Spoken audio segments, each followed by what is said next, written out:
Good morning class.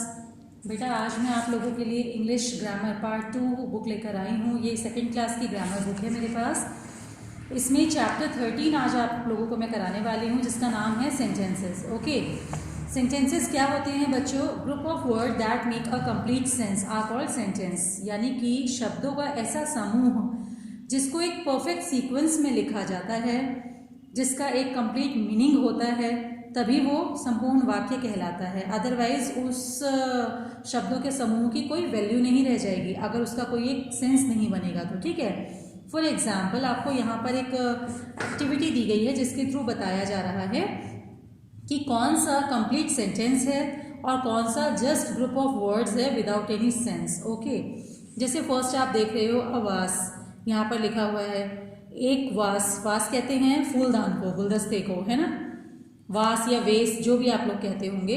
Roses beautiful and वेस, तो यहाँ पे क्या है कि वर्ड्स का ग्रुप है, लेकिन क्योंकि सेंसिबल मीनिंग मेथड से नहीं लिखा गया है तो इसका कोई कंप्लीट सेंस नहीं बन रहा है, तो this is not a sentence. Okay, these are beautiful roses.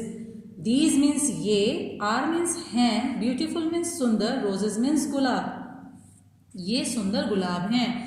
और आप देखेंगे कि किसी एक सेंटेंस को कंप्लीट तभी माना जाता है जब उसके एंड में फुल स्टॉप मेंशन्ड हो, यहाँ पर दिया गया है, और शब्दों को भी सीक्वेंस में लिखा गया है, तो ये एक मीनिंगफुल सेंटेंस है।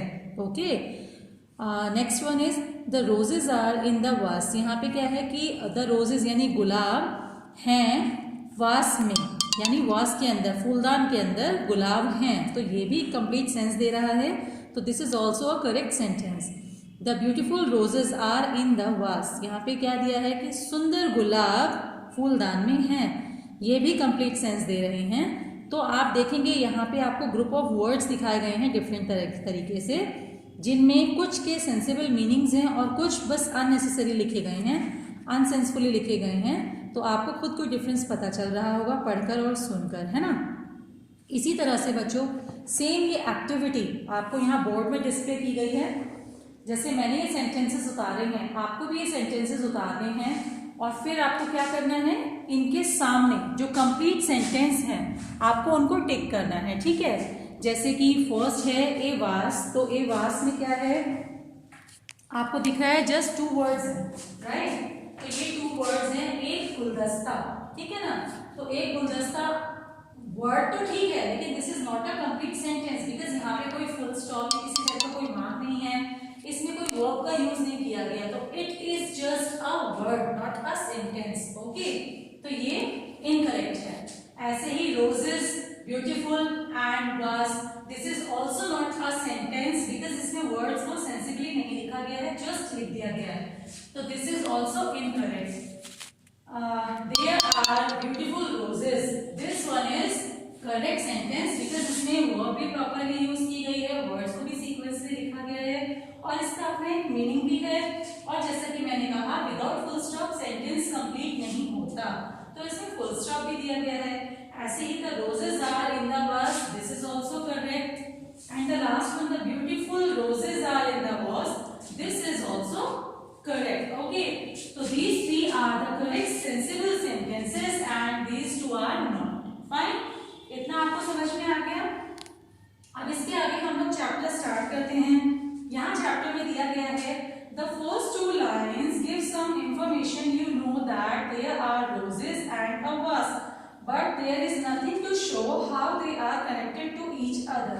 ये बोल रहे हैं, अगर आप देखोगे तो इन 2 सेंटेंसेस में आपको ये तो बताया गया कि वास है या रोजेस हैं, ठीक है, लेकिन उनके बीच का कोई कनेक्शन आपको नहीं शो हो रहा है, और कनेक्शन शो होता है वर्ब की हेल्प से, ठीक है ना, क्योंकि वर्ब यहाँ पे नहीं यूज की गई है, तो ये कनेक्ट नहीं हुए, तो ये जस्ट ग्रुप ऑफ वर्ड्स हो गए, इनका कोई सेंस नहीं बनेगा, तो ये कंप्लीट सेंटेंस नहीं बने। ओके, जबकि इन तीनों में प्रॉपर वर्ब का भी यूज किया गया है, जिस वजह से इनका कनेक्शन आपस में क्लियर हो रहा है, तो ये तीनों करेक्ट सेंटेंस है, राइट। अगर आपको मेरा ये समझाया हुआ समझ में आ रहा है, तो आपको देखो आपकी बुक में ए एक्टिविटी दी गई है, ये कह रहे हैं टिक right the sentences that make complete sense.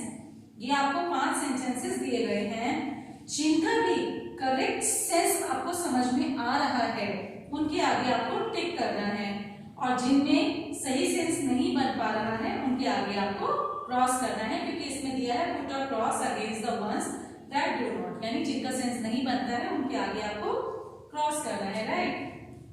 अब नीचे आपको इंपॉर्टेंट फैक्ट दिया है, वो क्या है, रिमेंबर दैट सेंटेंसेस, यानी सेंटेंसेस के बारे में हमेशा याद रखिए, always begin with a capital letter, sentences always begin with a capital letter. जब भी कोई सेंटेंस स्टार्ट होगा तो उसका पहला अक्षर हमेशा कैप्स में होगा, कैपिटल में होगा, ओके। और क्या बता रहे हैं, always and with a full stop, और जब भी कोई सेंटेंस एंड होगा तो उसके एंड में ये देखेंगे आप यहाँ पर फुल स्टॉप जरूर मेंशन होगा, ओके। और क्या बता रहे हैं, sentences are written in a certain order to make sense, कि सेंटेंसेस को सर्टेन ऑर्डर मींस एक ऐसे परफेक्ट ऑर्डर में, एक ऐसे माध्यम से, नंबर से लिखा जाता है कि उनका पूरा सेंस बने। जैसे कि पहले सब्जेक्ट आता है, आफ्टर दैट वर्ब आती है, उसके बाद ऑब्जेक्ट आता है, ठीक है। ऑब्जेक्ट में भी कुछ पार्ट्स होते हैं, वो जैसे आपकी क्लास का लेवल बढ़ेगा वैसे आपको हम लोग और अच्छे से एक्सप्लेन करेंगे, अभी मोटा मोटा आपको समझना है। तो सेंटेंस वही होता है, सेंटेंस आप ऐसे लिख सकते हो, sentence is equal to subject plus verb plus object और लास्ट में फुल स्टॉप, फाइन। तो यही हमारे सेंटेंस मेकिंग का फॉर्मूला होता है। अगर इस तरीके से वर्ड्स को लिखा गया है डेफिनेटली वो एक करेक्ट सेंस वाले सेंटेंस बनेंगे। आपको इनके साथ में एग्जांपल्स भी दिए गए हैं, आप लोग अपनी बुक में देख सकते हैं, ओके। आप एक मेन पार्ट बच्चों, जैसे कि मैं सेंटेंस के बारे में आपको बता रही हूँ, तो सेंटेंस के डिफाइन अगर हम पूछते हैं आपसे कि सेंटेंस क्या होता है, तो आप उसे एक लाइन में कैसे डिफाइन करोगे, ये मैं आपको सेंटेंस की डिफाइन बताने जा रही हूँ, डिफाइन ऑफ सेंटेंस, ठीक है।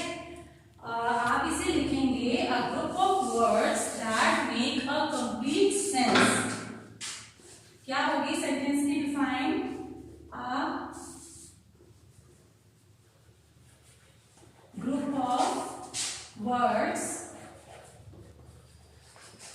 That make a complete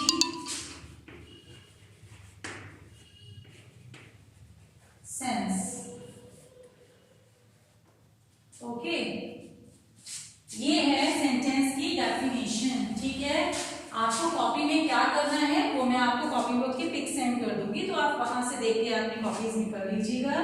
simple मेरा टारगेट आपको सेंटेंस चैप्टर एक्सप्लेन करने का था, बहुत छोटा सा आपका ये चैप्टर है, लेकिन जिसको समझ में आ जाएगा तो आप समझ लो बच्चों ग्रामर का बेस ही होता है सेंटेंस, ठीक है।